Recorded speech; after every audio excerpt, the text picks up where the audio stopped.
Welcome back बच्चों। आज की इस वीडियो में हम बी कीपिंग के बारे में समझेंगे, मतलब मधुमक्खी पालन के बारे में। इस वीडियो में बी कीपिंग से जुड़े सारे चीज़ें आपको एक एक चीज़ें समझ में आएंगी। बस इस वीडियो को अंत तक देखना है। इसमें हम क्या क्या समझेंगे, बी कीपिंग के बारे में समझेंगे। इसके साथ साथ 5 ऐसे इंपॉर्टेंट टॉपिक्स को क्लियर करेंगे जो बी कीपिंग का एकदम चिट्ठा ख़त्म कर देंगे। मतलब एक एक चीज़ें इसमें ख़त्म। क्या क्या पढ़ेंगे? पहला पढ़ेंगे products obtained from apiculture. Apiculture या इसको बी कीपिंग कर सकते हैं।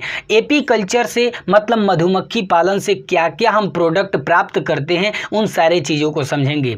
दूसरा, honey bee variety used for bee keeping, मतलब बी कीपिंग के लिए कौन कौन से हनी बी की वैरायटी यूज की जाती है, इन सारे चीज़ों को समझेंगे। और तीसरा, colony and castes of honey B, मतलब हनी बी की कॉलोनी के बारे में, उनके कास्ट के बारे में सबसे इंपॉर्टेंट टॉपिक ये है और इसको अच्छे तरीके से समझेंगे। और चौथा टॉपिक है management for high yields of honey B. Honey bee के हाई यील्ड्स के लिए कैसे मैनेजमेंट जरूरी है, कैसे मैनेजमेंट करते हैं, इन सारी चीज़ों को समझेंगे। मतलब जैसे हमने पढ़ा था प्लांट में या तो एनिमल में कि जैसे आपने देखा भी होगा, हाई यील्ड्स के लिए मतलब पौधे ज़्यादा उत्पन्न हो सके, उत्पादन ज़्यादा हो सके, तो पौधे में हम लोग पढ़ते थे तो प्लांट ब्रीडिंग कराएं। एनिमल में जब हमने पढ़ा तो एनिमल ब्रीडिंग करा। उसी तरह इसमें भी हम ज़्यादा से ज़्यादा हनी प्रोडक्ट प्रोड्यूस हो सके, ज़्यादा से ज़्यादा उत्पादन हो सके हनी का, तो उसके लिए क्या हमको मैनेजमेंट करनी पड़ेगी, क्या व्यवस्था करनी पड़ेगी, उन सारी चीज़ों को समझेंगे। और finally last topic diseases and enemies of honey B, मतलब मधुमक्खी के बीमारी के बारे में पढ़ेंगे। मधुमक्खियों को कौन कौन सी बीमारी होती है और उनके इनेमीज के बारे में, उनके शत्रुओं के बारे में पढ़ेंगे। ठीक है, तो इन सारी चीज़ों को, इन 5 टॉपिक को अच्छे तरीके से एक एक करके समझेंगे। बस वीडियो को अंत तक देखना है। मेरा नाम अभय गुप्ता और आप सभी देख रहे हैं लाइट ऑफ साइंस। तो चलिए वीडियो को स्टार्ट करते हैं और एक एक करके सबसे बेहतरीन तरीके से, अच्छे तरीके से हम लोग बी कीपिंग के बारे में समझते हैं। सबसे पहले आपको बता दें कि बी कीपिंग का मतलब होता है मधुमक्खी पालन। देखिए यहाँ पे बी कीपिंग या तो इसे एपी कल्चर कहते हैं। एपी कल्चर का मतलब भी होता है मधुमक्खी पालन। मधुमक्खी पालन इसलिए करते हैं ताकि हमको इससे बहुत सारे बेनिफिट हैं। क्या क्या बेनिफिट हैं उसको थोड़ा बाद में समझते हैं। पहले यहाँ पे एपी कल्चर जो वर्ड है, यहाँ पे आप देखेंगे तो एपी कल्चर में एपिस ये लैटिन वर्ड है। ठीक है, लैटिन वर्ड के एपिस से, जिसका मतलब होता है बी। ठीक है, बी का मतलब मधुमक्खी और कल्चर का मतलब होता है कल्टीवेट। तो सिंपल हमने समझ लिया कि एपी कल्चर जो है लैटिन वर्ड एपिस जिसका मतलब होता है बी, कल्चर जिसका मतलब होता है कल्टीवेट, मतलब कि हुआ मधुमक्खी पालन। तो इस वीडियो में हम पूरा मधुमक्खी पालन के बारे में समझेंगे। बी कीपिंग कहेंगे या तो एपी कल्चर, दोनों का मतलब सेम है, क्या? मधुमक्खी पालन। तो होता क्या है, बी कीपिंग या एपी कल्चर में हम लोग मधुमक्खियों को पालते हैं, उनकी देखभाल करते हैं, मैनेजमेंट किया जाता है, उनकी व्यवस्था की जाती है, मतलब ज़्यादा से ज़्यादा प्रोडक्शन हनी का हो सके, उन सारी चीज़ों का हम मैनेजमेंट करते हैं। तो सिंपल मधुमक्खी पालन में हम मधुमक्खियों की सेवा करते हैं, मधुमक्खियों को पालते हैं। ठीक है, क्या क्या चीज़ प्राप्त करने के लिए? हनी के लिए, वैक्स के लिए और भी अलग अलग प्रकार के सब्सटेंस को, जिसके बारे में हम पूरा डिटेल के साथ पढ़ेंगे। बस घबराना नहीं है। बात समझ में आ गई? चलिए एक चीज़ और जान लीजिए, हनी का मतलब क्या होता है भाई? मध होता है, शहद होता है। और आप ये जान लीजिए, आपने देखा भी होगा कि शहद काफ़ी उपयोगी होती हैं, इनकी मेडिसिनल वैल्यू बहुत अधिक होती है, दवाओं में बहुत ज़्यादा उपयोग किए जाते हैं।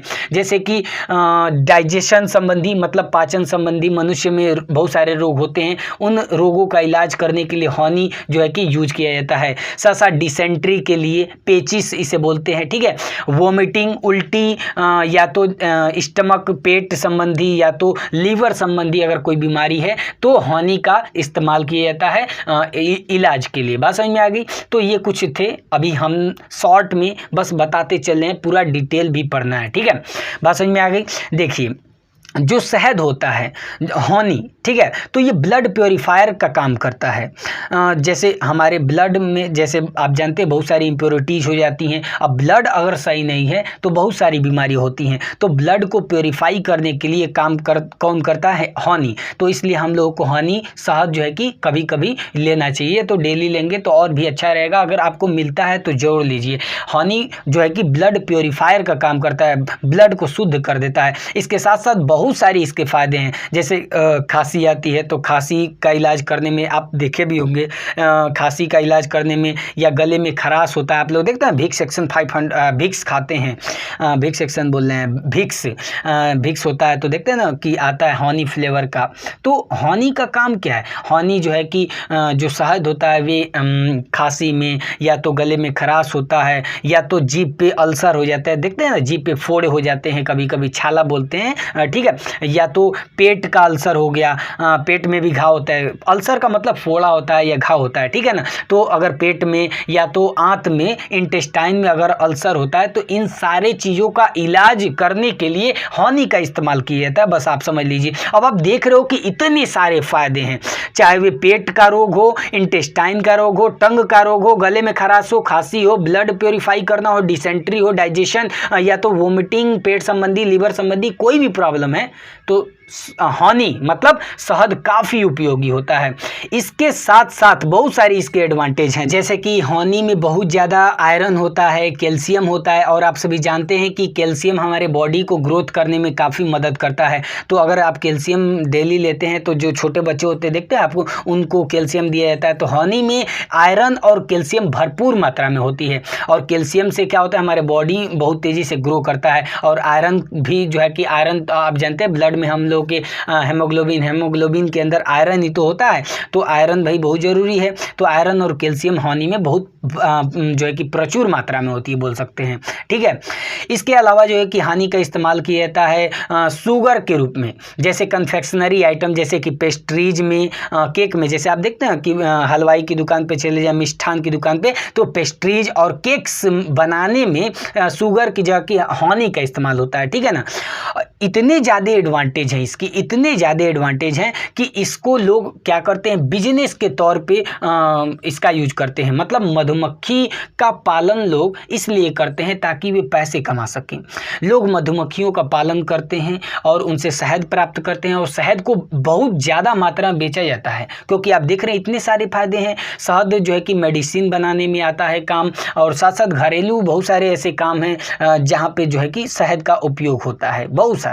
साथ साथ जो है कि आप देखते हो पूजा पाठ में भी इसका बहुत ज़्यादा इस्तेमाल होता है। तो इतने सारे इसके एडवांटेज हैं कि इसको बिजनेस के रूप में लोग इस्तेमाल करते हैं हनी को। और सबसे बढ़िया मैं आपको बता दूं कि बी कीपिंग का मतलब मधुमक्खी पालन का सबसे बड़ा एडवांटेज तो ये है कि ये जो क्रॉप प्लांट्स होते हैं, जो पौधे होते हैं, तो पौधे के फूलों में क्रॉस पॉलिनेशन में मदद करते हैं। आप सभी बहुत पहले से ही पढ़ते आ रहे हैं कि क्रॉप प्लांट्स जो होते हैं उनके फ्लावर में क्रॉस पॉलिनेशन कौन करता है, इंसेक्ट करते हैं। तो मधुमक्खी सबसे बेस्ट ये काम करते हैं, मधुमक्खी क्रॉस पॉलिनेशन में मदद करते हैं क्रॉप प्लांट्स के फ्लावर में, ठीक है।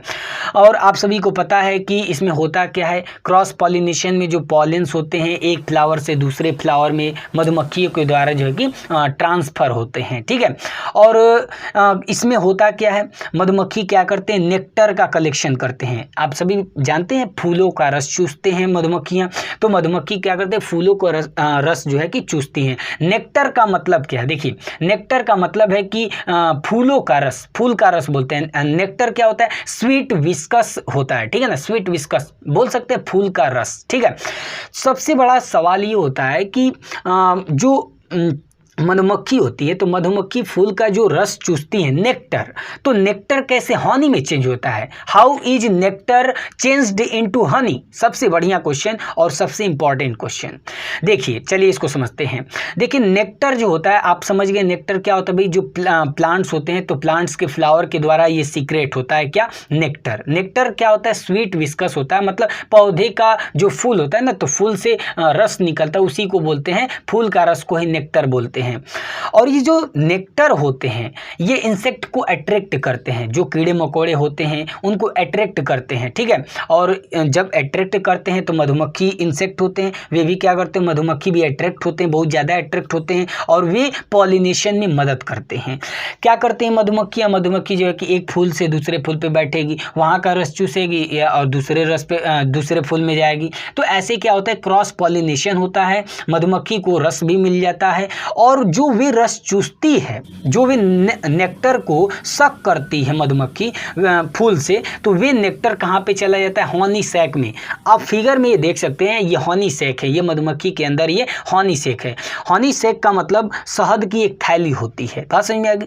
यहाँ पे क्या होता है कि कुछ एसिड जो है कि इनके बॉडी से सीक्रेट होता है, वे जो एसिड होता है वे इसके साथ मिक्स हो जाता है, नेक्टर के साथ मिक्स हो जाता है। और इस हॉनी सैक में जो सुक्रोज होता है, सुक्रोज का मतलब शुगर, जो नेक्टर, जो फूल का रस में शुगर होता है ना, वे कन्वर्ट हो जाता है किसमें? डेक्सट्रोज और लेवुलोस में। किस प्रक्रिया द्वारा? इसमें एक एंजाइम काम करता है, इन्वर्टेस एंजाइम, और इसी इन्वर्टेस एंजाइम के कारण सुक्रोज जो है कि डेक्सट्रोज और लेवुलोज में कन्वर्ट हो जाता है। बात समझ में आ गई? इसके बाद एक बहुत ही इंपॉर्टेंट वर्ड याद रखिएगा, रेगुरजिटेशन। रेगुरजिटेशन का मतलब आप बोल सकते हैं बैक फ्लोइंग, ठीक है, मतलब वॉमिटिंग जैसे आप करते हैं ना, वॉमिटिंग में क्या होता है, जब उल्टी करते हैं तो हमारे पेट से भोजन बाहर आता है। बात समझ में आ रहे हैं? उल्टा होता है। उसी प्रकार रेगुरजिटेशन जैसे वॉमिटिंग को हम रेगुरजिटेशन कह सकते हैं। तो जो मधुमक्खी के हॉनी सैक में जो बना होता है एंजाइम के कारण हॉनी, उसको जो है कि फिर कहाँ पे स्टोर कर देती है? सब अपने हाइव में, जो उनका छत्ता होता है ना, हाइव बोलते हैं उसे, HIVE, हाइव। तो हाइव का एक स्पेशल सेल में जो है कि वे सब स्टोर होता जाता है, ठीक है। कौन? हॉनी। बात समझ में आ गई? ताकि फ्यूचर में वे लोग उसको यूज कर सके, खा सके, पी सके। बात समझ में आ गई? तो इतनी बात आपको क्लियर हो गई। सिंपल सी बात आपको पहले ये याद रखनी है कि जो मधुमक्खी होती हैं, बहुत सारे मधुमक्खी का जो शहद होता है, बहुत सारा इसका यूज है, ठीक है। मधुमक्खी का शहद सबसे ज़्यादा तो इम्पॉर्टेंट आप देख रहे हो कि मेडिसिनल वैल्यू में, बहुत सारा दवा के रूप में जो है कि शहद का इस्तेमाल किया जाता है। देखिए, मधुमक्खी पालन का सबसे बढ़िया फ़ायदा आपको हमने बताया क्रॉस पॉलिनेशन। पौधों में, पौधे के जो फूल होते हैं उनमें क्रॉस पॉलिनेशन होता है। क्रॉस पॉलिनेशन में होता है क्या कि जो पॉलिन ग्रेन होते हैं एक फ्लावर से दूसरे फ्लावर में जो है कि ट्रांसफ़र होते हैं।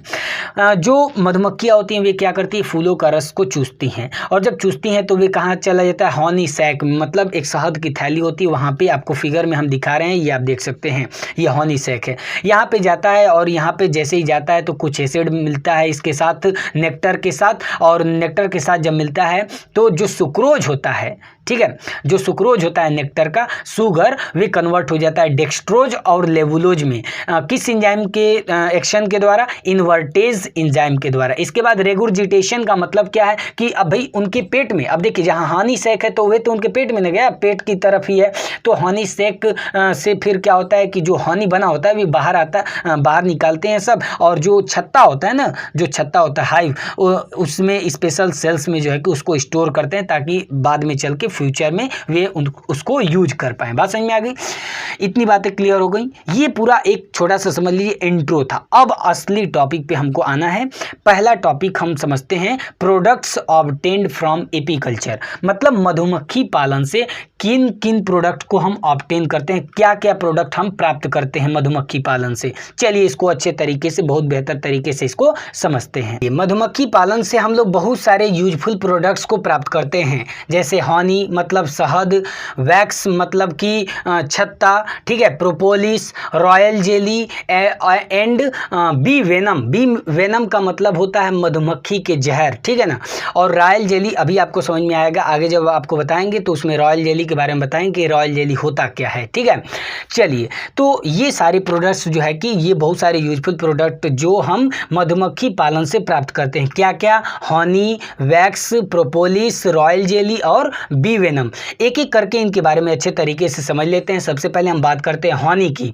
देखिए हॉनी क्या होता है? हॉनी आप सभी जानते हैं शहद को कहते हैं, और ये मीठा होते हैं, ठीक है ना। विस्कस मतलब ये पानी जैसा नहीं होता, थोड़ा गाढ़ा होता है, ठीक है ना। विस्कस होते हैं। और एडिबल फ्लूइड, मतलब विस्कस एडिबल फ्लूइड का मतलब क्या है? ये मीठा होते हैं और विस्कस टाइप के मतलब गाढ़े होते हैं, फ्लूइड होता है, ठीक है ना, जिसमें शुगर होता है, शुगर की मात्रा होती है। इसके साथ साथ शुगर के अलावा वाटर होता है, मॉइस्चर होता है, मिनरल्स होते हैं, विटामिन्स होते हैं, और एमिनो एसिड होता है, एंजाइम होते हैं, और साथ साथ पॉलेंस होते हैं। बहुत सारी चीज़ें होती हैं।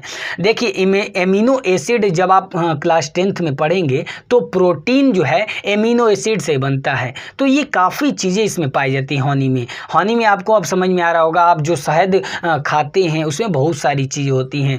एक बार फिर से बोल दे रहा हूँ, मॉइस्चर होता है, वाटर होते हैं, शुगर होते हैं, मिनरल्स होता है, विटामिन होता है, एमिनो एसिड होता है, एंजाइम्स होते हैं और पॉलेंस होते हैं। बात समझ में आ गई। देखिए जो हनी में शुगर प्रेजेंट होता है उसमें कौन कौन सा होता है? लेबुलोस होता है, याद रखिएगा, लेबुलोस, डेक्सट्रोज, सुक्रोज, डेक्सट्रिन, इसको याद रखिएगा। मतलब जो शहद में शुगर होता है वे एक्चुअल में वे शुगर किस फॉर्म में होता है? लेबुलोस, डेक्सट्रोज, सुक्रोज और डेक्सट्रिन के फॉर्म में। बात समझ में आ गई। और शहद में कौन कौन से मिनरल्स पाए जाते हैं, कौन कौन से खनिज पाए जाते हैं, तो इसको याद रखिएगा। मिनरल्स कौन कौन से पाए जाते हैं?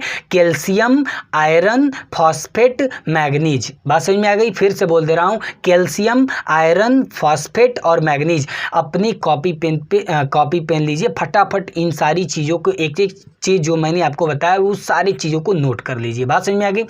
अगर आप इस वीडियो को देखते देखते जो चीज़ें आप नोट करेंगे, देखिए वीडियो काफ़ी लंबा है क्योंकि ये 1 घंटा से ज़्यादा का हो सकता है, तो आप क्या करिए, आप कॉपी पेन लेकर थोड़ा थोड़ा वीडियो को पॉज कर कर के जो चीज़ें मैं बता रहा हूँ उसको लिखते चलिए। तो इससे क्या होगा, काफ़ी बेनिफिट होगा, आपको थोड़ा बोरिंग भी नहीं होगा, फटाफट लिखते रहेंगे, पढ़ते रहेंगे, इस तरह से आपको बोर भी नहीं होंगे और सारी चीज़ें आप अच्छे तरीके से समझ लेंगे। ठीक है।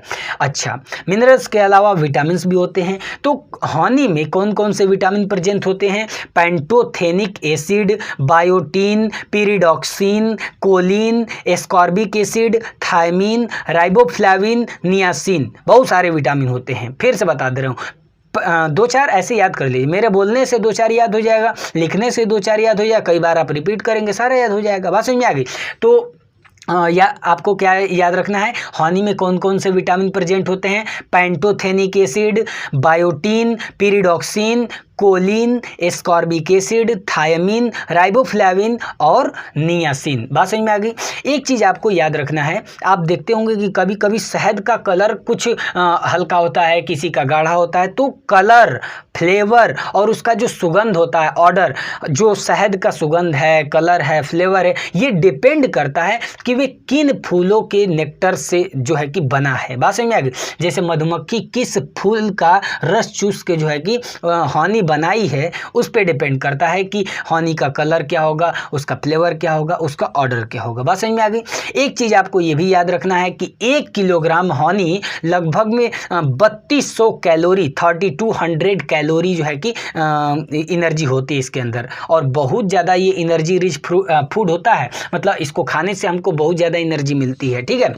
दूसरा समझते हैं। दूसरा है बी वैक्स, मतलब मधुमक्खी का छत्ता। अब भाई ये क्या होता है, पहले तो ये जान लीजिए कि जो इनका वैक्स होता है, जो इनका छत्ता होता है, इसकी मेल्टिंग पॉइंट बहुत हाई होती है। मतलब ये जल्दी गलता नहीं। जैसे आप लोग देखते हैं ना कि जो वैक्स होता है, मोम होता है, तो ये उसका थोड़ा मेल्टिंग पॉइंट कम होता है, बहुत जल्दी गल जाता है। लेकिन इसका मेल्टिंग पॉइंट बहुत ज़्यादा होता है, बी वैक्स, मधुमक्खी का छत्ता का। ठीक है ना। लगभग में कितना होता है? 140 डिग्री फ़ारेनहाइट होता है। ठीक है। हाँ, एक चीज़ और याद रखिए, जो वर्कर बीज होते हैं, देखिए इसके बारे में हम आगे अभी जब colony and caste of honey bee के बारे में बताएंगे कि हनी बी की कॉलोनी और कास्ट के बारे में डिस्कस करेंगे, तो उन सारी चीज़ों में आपको ये बताएंगे वर्कर बी क्या होते हैं, ड्रोन क्या होते हैं, क्वीन क्या होते हैं। ठीक है। बस आपको ये याद रखना है कि वर्कर बीज जो होते हैं, वर्कर बीज के वैक्स ग्लैंड से सीक्रेट होता है क्या? B wax. बात समझ में आ गई। तो आपको ये याद रखना है, जो वर्कर बीज होते हैं उनका वैक्स ग्लैंड से सीक्रेट होता है ये वाला वैक्स। कौन सा वैक्स? B wax. ठीक है। और ये जो बी वैक्स है, ये कहाँ पे इसका यूज होता है, कहाँ पे? तो छत्ता बनाने में। जो हाइव होता है ना, मधुमक्खी का जो छत्ता, उसे हाइव बोलते हैं, बी हाइव या तो हाइव बोलते हैं। तो उसको बनाने में जो है कि इस वैक्स का इस्तेमाल होता है। ठीक है। और आपको ये जान लेना चाहिए कि जो हम लोग मनुष्य लोग इस वैक्स का इस्तेमाल कहाँ पे करते हैं? बहुत सारा यूज है भाई, बहुत सारा। कॉस्मेटिक्स के सामान बनाने में, ठीक है, कॉस्मेटिक्स के सामान बनाने में, कोल्ड क्रीम बनाने में, सेविंग क्रीम बनाने में, पॉलिश बनाने में, कैंडल्स बनाने में, ऑर्नामेंट्स बनाने में, लिपस्टिक बनाने में, और भी बहुत सारे मॉडलिंग जितने भी काम होते हैं ना, सारे चीज़ों में जो है कि इस वैक्स का इस्तेमाल होता है, बहुत सारा। बात समझ में आ गई। तीसरा समझते हैं, तीसरा है प्रोपोलिस। देखिए प्रोपोलिस और बाम्स जो है ये पौधों से मधुमक्खी जो है कि कुछ अदर जो है कि कलेक्शन है जो कि करते हैं, मतलब ये मधुमक्खी जो है प्लांट से कुछ अलग, ये देखिए शहद तो लेते हैं, साथ साथ प्रोपोलिस और बाम्स लेते हैं। अब ये प्रोपोलिस होता क्या है? प्रोपोलिस जो है इसे हिंदी में बोलते हैं छत्ता गोद, छत्ता गोद। अब ये एक ऐसी सबस्टांस होते हैं जो उनका छत्ता होता है ना उसको इंसुलेट करने के लिए इस्तेमाल करते हैं, मतलब रोधक बनाने के लिए इस्तेमाल करते हैं। मतलब देखिए इससे एक और चीज़ इनसे फ़ायदा होता है कि जो बाहरी लोग होते हैं, मतलब कोई चीज़ इसके अंदर फंस जाती है तो उस चीज़ को कैद करने के लिए प्रोपोलिस का इस्तेमाल होता है। ठीक है, तो सिंपल आप ये समझ सकते हैं कि प्रोपोलिस जो है एक ऐसा सबस्टांस होता है जो इनका हाइव होता है, जो इनका छत्ता होता है ना उसको इंसुलेट करने के लिए, उसको रोधक बनाने के लिए, ठीक है, कि उसमें कोई चीज़ जो है कि जा ना पाए, या तो जो गया उसको उसी में बंद कर दें, ठीक है, और काफ़ी मजबूत बनाने के लिए छत्ता गोंद का इस्तेमाल करती हैं, तो प्रोपोलिस होता है। तो ये प्लांट से ही जो कि मधुमक्खियाँ कलेक्ट करती हैं प्रोपोलिस और बाल्म्स को, ठीक है। और इसका इस्तेमाल जो है, इस प्रोपोलिस का इस्तेमाल कम्ब को बहुत तेज़ी से तैयार करने में, जो हनी कम्ब बोलते हैं ना, फिगर में देख सकते हैं हनी कम्ब जो मधुमक्खी का छत्ता होता है, इसे हनी कम्ब, तो इसको तैयार करने के लिए, बहुत जल्दी तैयार करने के लिए प्रोपोलिस का इस्तेमाल होता है। जैसे जो कम्ब होता है उसको रिपेयर करने के लिए प्रोपोलिस का इस्तेमाल होता है, कम्ब को बहुत तेज़ी से बनाने के लिए प्रोपोलिस का इस्तेमाल होता है। तो सिंपल आप ये समझ सकते हैं, ठीक है। याद रखिएगा छत्ता गोंद बोलते हैं इसे। छत्ता गोंद वह पदार्थ है जो मधुमक्खियाँ अपने छत्तों को रोधक बनाने के लिए और उसमें घुसी किसी भी चीज़ को कैद करने के लिए प्रयोग करती हैं। हाँ, याद रखिएगा कि ये इतना बड़ा होता है ना कि वे इससे हटा नहीं पाती है। देखते हैं ना कि कभी कभी जब मधुमक्खियाँ चली जाती हैं अपने छत्ते को छोड़ के, जो बचा होता है, जो बच जाता है ना, पूरा थोड़ी देर लेकर भाग जाती है, उसमें का सारा शहद निकाल लेती है, लेकिन छत्ता खाली रह जाता है। कभी कभी आप देखे भी होंगे, तो वे जो बचता है ना, वे प्रोपोलिस होता है, ठीक है। अगला समझते हैं, चौथा है पॉइजन ऑफ बी, मतलब जहर, जो अभी बताया ना बी वेनम, मधुमक्खी का जहर, तो उसका इस्तेमाल बहुत ज़्यादा होता है आयुर्वेदिक और होम्योपैथिक मेडिसिन में। याद रखिए कितना सारा एडवांटेज है, मैं तो सोच के घबरा जा रहा हूँ, इतना सारा एडवांटेज है। इसीलिए आजकल आप देखेंगे तो मधुमक्खी पालन बहुत ज़्यादा, मधुमक्खी पालन इतना ज़्यादा किया जा रहा है कि बहुत सारा यूज है ना, एक दो यूज रहता तो ठीक है, मेडिसिन पर्पज़ के लिए तो काफ़ी इंपॉर्टेंट है। इसके साथ साथ हमारे डे टू डे लाइफ में कितने प्रकार की क्रीम दुनिया भर के नहीं मुँह में पोत लेते हैं, एकदम गोर बना देंगे, एकदम ये क्रीम है, वो cream, cold cream, shaving cream, बहुत सारी चीज़ें बन रही हैं ना, इसीलिए जो है कि मधुमक्खी पालन लोग करते हैं, ठीक है। हाँ, याद रखिएगा कि पॉइजन ऑफ बी, मतलब जो मधुमक्खी का जहर होता है, बी वेनम बोलते हैं, तो उसका इस्तेमाल किया जाता है किसमें? आयुर्वेदिक और होम्योपैथिक मेडिसिन को बनाने में। बात समझ में आ गई बच्चों? इतनी सारी क्लियर हो गई। दूसरा सबसे इंपॉर्टेंट टॉपिक को समझते हैं, जो हनी बी की वैरायटी है, मतलब जब मधुमक्खी पालन किया जाता है तो कौन कौन सी हनी बी की वैरायटी को इस्तेमाल किया जाता है, उनके बारे में समझते हैं।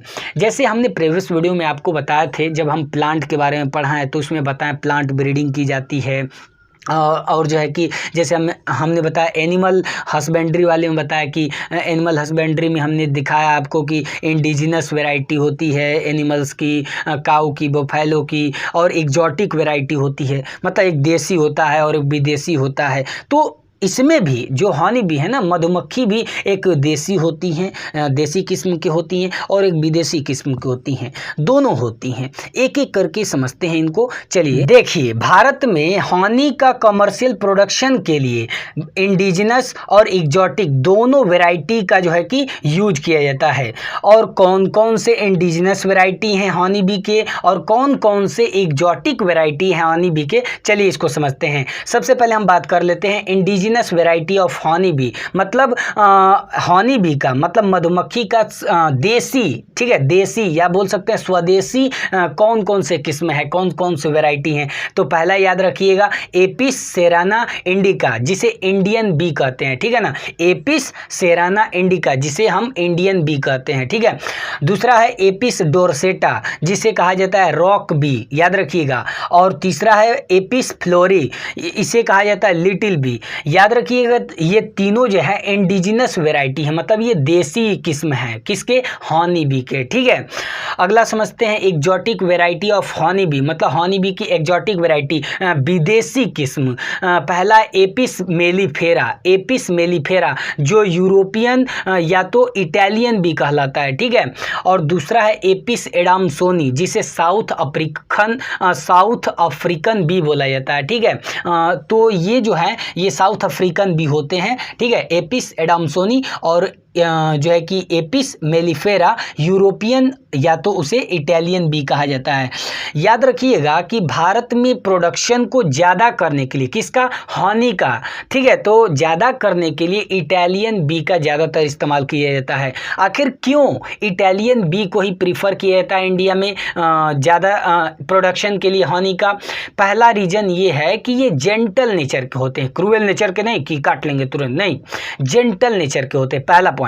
दूसरा ये कि इनकी हनी कलेक्शन की कैपेसिटी बहुत अच्छी होती है। ठीक है, और तीसरा है कि इनकी अपनी दुश्मनों से, इनेमीज से प्रोटेक्ट करने के लिए अपने आप में इनकी एबिलिटी बहुत अधिक होती है, मतलब अपने दुश्मन से ये स्वयं अपनी रक्षा खुद कर सकते हैं इटालियन भी, और कोई जो है कि अपना रक्षा उतना बढ़िया से नहीं कर पाते हैं। और चौथे सबसे बड़ी बात कि इनमें जो इटालियन बी होते हैं तो इनमें की जो क्वीन होती है, इटालियन बी की जो क्वीन होती है वे प्रोलिफिक होती है, मतलब कि बहुत ज़्यादा प्रोडक्टिव होती है, ज़्यादा जो है कि एग प्रोड्यूस करती है विथ लेस स्वार्मिंग, मतलब ज़्यादा झुंड वाला इसका नहीं होता है। जैसे आप देखे होंगे कि कहीं कहीं पे मधुमक्खी लगाती हैं तो बहुत ज़्यादा झुंड होता है, ये ऐसी इटालियन बी होती हैं कि इनकी जो क्वीन होती है वह प्रोलिफिक होती है, बहुत ज़्यादा प्रोडक्टिव होते हैं, और इसमें बहुत ज़्यादा झुंड नहीं होता, कम होती हैं लेकिन ज़्यादा प्रोडक्शन होता है। बात समझ में आ गई? अब चलिए हम अगला समझते हैं, तीसरा सबसे इम्पॉर्टेंट, याद रखिए सबसे इम्पॉर्टेंट टॉपिक है ये। दो ही तो मेन टॉपिक है, colony and cost of honey B और इसके बाद वाला मैनेजमेंट, और इसके अलावा तो जो आप देख रहे हो वे काफ़ी इजी ही है, तो सबसे ये अच्छे तरीके से इस बात को समझना है। चलिए तो हम समझते हैं colony and cost of honey B, मतलब हनी बी के कॉलोनी के बारे में इसमें समझेंगे और उनके कॉस्ट के बारे में।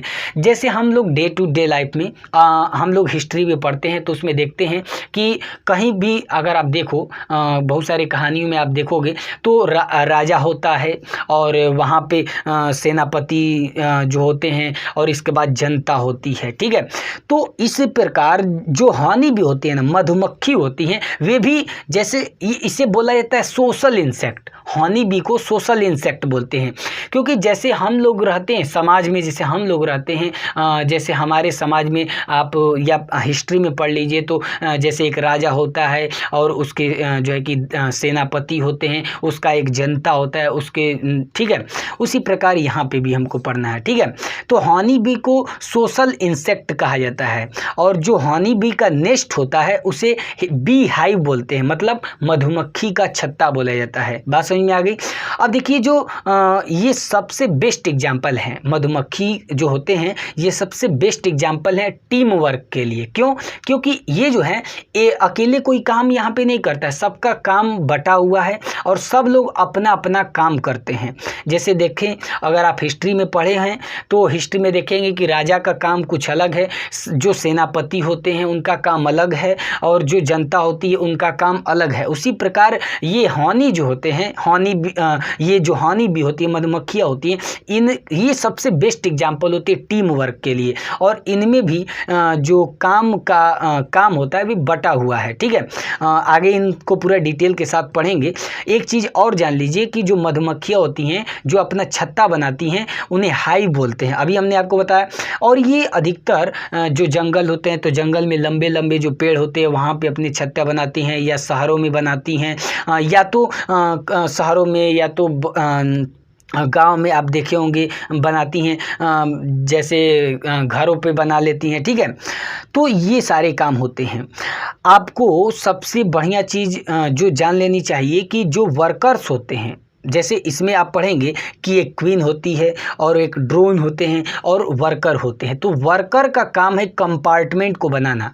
कैसे बनाते हैं? तो अपने वैक्स ग्लैंड से, हमने आपको बताया ना कि वैक्स ग्लैंड से वैक्स सीक्रेट होता है और उसी वैक्स से क्या करते हैं कि हनी कम्ब बनाते हैं। आप फिगर में ये देख सकते हैं, ये कम्ब होता है और ये कम्ब कैसा है भाई? वर्टिकल होता है, ठीक है, वर्टिकल सीट होता है वैक्स का, ठीक है।